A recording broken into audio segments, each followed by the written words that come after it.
Ladies and gentlemen, let's talk about Great American Bash and how I completely botched the predictions. Now, the first match out, which I'm surprised it was the first match out because it was the only non-title match.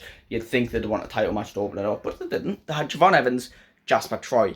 Now, I thought, typical WWE, Javon Evans is a massive underdog.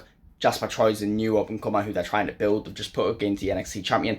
I thought this was an obvious win for Jasper Troy, and they were going to build up a long-term story for Javon Evans winning a big match. No, I was wrong. It was a great match. Jasper was probably supposed to win, and then Javon hit some roll-up and actually got the win, which I'm not mad about. It was a great match, and we don't always have to know who the winner is. It shouldn't have to be predictable. And the problem with WWE fans is that we're complaining that it's either too predictable, or we predict and expect one result, so then when we get the surprise result, we're a bit disappointed by it. I'd say what is better is we'll go into the match 50-50. We're like, anyone could win here. And then whoever wins, then it's sort of a surprise. Some people are happy about it. It's never a surprise, do you know what I mean? If we go into the match expecting someone to win, and then they don't, we're like, that's weird. And then if we go into the match expecting someone to win, and they do, we're not excited about it. So I feel like the best way is to have it 50-50. Maybe this one was. Maybe I expected Jasper Troy to win. I didn't expect Javon Evans to win, but it had sort of a surprise element to it because Javon Evans is a major star in his own right, and it wouldn't be a surprising thing for him to beat Jasper Troy. And it wasn't. So, see that happen wasn't bad because it wasn't a bad match, but I was 0-1 in the predictions. The next match out was Sol Ruka and Izzy Dame for the NXT Women's North American Championship. Now, I thought Izzy Dame was winning the title. Like I said, I wouldn't complain either way. I love Sol Ruka as champion. She's the one I wanted to win that belt, and I'm fine with that reign continuing. I just thought WWE were focusing heavily on the culling and Izzy Dame being a major player in the culling, and I thought this was Izzy Dame's time to win a title. Apparently not. Sol Ruka retained. I'm not going to complain. Great match, great finish. I mean, you end a match with a soul snatcher, it's never a bad finish. It could be the slowest match ever. You could be doing chain wrestling and headlocks for 10 minutes, and then she just jumps up and hits a soul snatcher, and it's a great match. Soul snatchers are great. So, Sol Ruka retained, and now I'm 0-2 in predictions.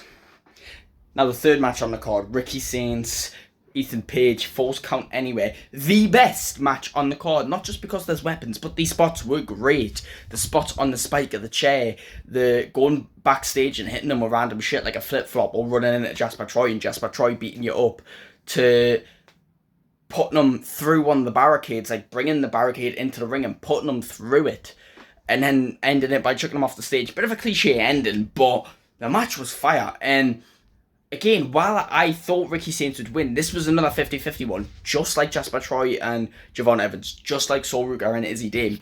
You know, it's one of those ones where it could go either way, and you actually don't mind which way it goes. So Ethan Page did get the win. He is still champion. I thought they were giving the belt back to Ricky Sainz, doing a similar thing they were doing, or they might potentially be doing, with Jacob Fatu, where they're trying to build the star up and they're capitalising on the stardom that they have. They lose the title and then they win it back for another special moment. But that didn't happen.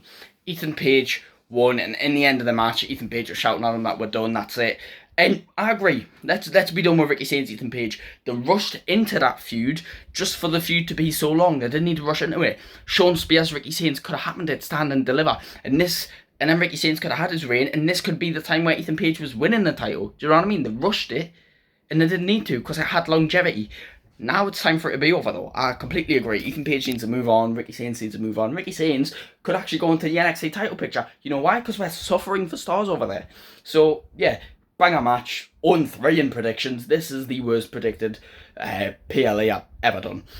Then there was the contract signing for Joe Hendry, Mike Santana, and Trick Williams for the TNA World Championship. Now, obviously, there was no prediction to be made for this. It wasn't a match. Each man had their speech, give their digs, and mainly it's Mike Santana and Joe Hendry going after Trick Williams, and then Trick Williams just playing the cool guy, playing the top guy, like, I don't need to stoop myself to your level.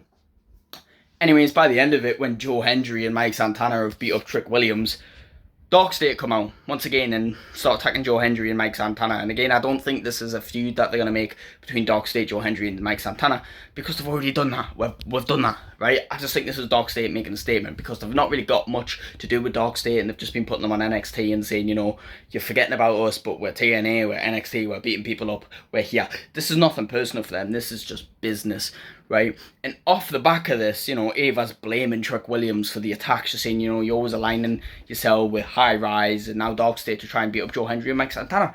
And Trick's like, I'm not aligned with them. What are you on about? And then she's like, okay, if you're not aligned with them, you, Joe Hendry, Mike Santana, NXT, Tuesday, you'll have a 6-man tag. Now, obviously, I'm down, but Trick wasn't. And he had quite a funny moment when he was like, oh, hell no.